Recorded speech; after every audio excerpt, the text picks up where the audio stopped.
According to Jordan Wiseman of The Atlantic, the percentage of Americans who did not read a book in the last year has tripled since 1978. Not long ago, I would have been a part of that statistic.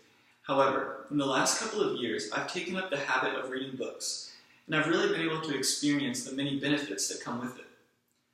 For example, this summer, I read this book, When Breath Becomes Air.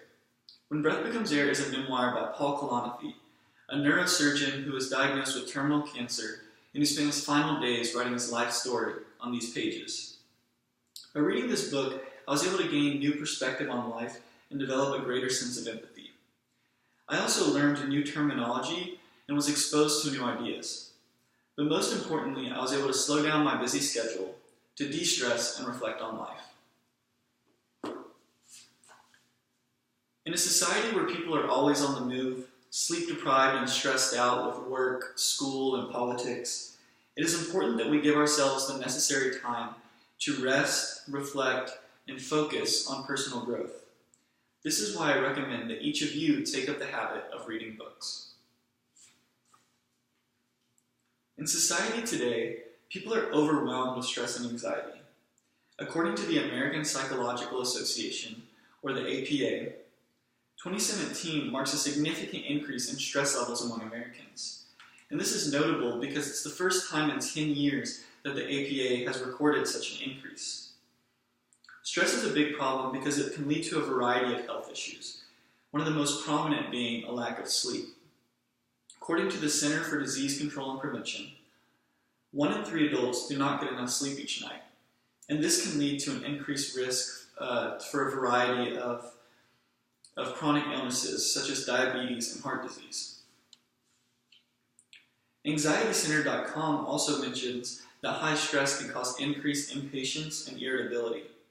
Now, while that might seem like a small symptom, it can actually have a profound effect on our relationships and our everyday lives. So to understand why stress is such a big problem for us, we must know what causes it. As I mentioned a minute ago, stress causes sleeping problems for many Americans. But it can work the other way too.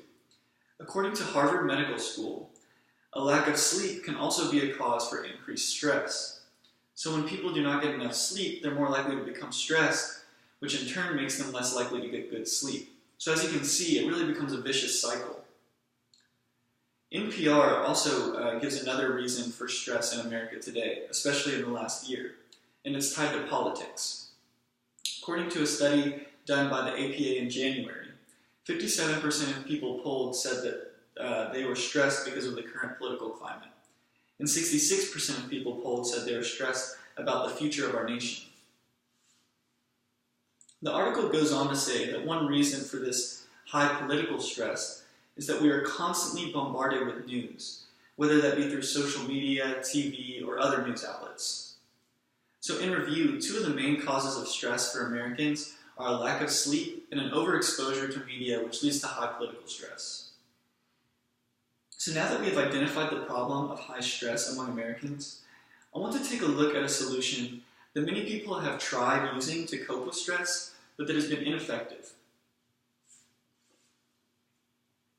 It is the habit of many people to use social media or TV to take a break from work and school, or as a way to wind down and relax at night. According to the APA, though, people who check their phone more often actually experience higher stress levels. And according to the Mayo Clinic, watching bright screens such as cell phones or TVs right before you go to bed can actually make it harder to fall asleep and decrease the quality of your sleep. Although our phones and televisions are easy for us to access when we feel that we need a break, that does not mean that they are truly helping us de-stress. This is why I propose a different solution. Rather than get on social media or check your email or watch TV at night, you should read for 15 to 30 minutes before going to bed. Lynn Bufka, Associate Executive Director of Research and Policy for the American Psychological Association, says that a great way to combat stress is to cut ourselves off from media such as cell phones and TVs and read a book instead. And the Mayo Clinic says that reading before bed can actually improve your sleep. More than just helping improve your sleep, though, reading can have a lot of great effects to help combat stress. According to Business Insider, reading can actually teach you patience and empathy, which goes a long way to fight those symptoms of irritability that come with stress. So although reading just a few minutes each night is a small task, it can actually have profound effects on our lives. Today, people suffer from immense stress, causing them to lose sleep and live worried, impatient lives. But by unplugging from technology each day to read, we can actually improve the quality of our lives. For many years, I overlooked reading as a worthwhile hobby. But now that I've started reading, I've been more rested, more patient, and more self-aware. I urge you to give reading a try. Put down your phone, turn off the TV, and read for just 15 to 30 minutes each night before you go to bed. And you will see that the benefits of reading are not fictional.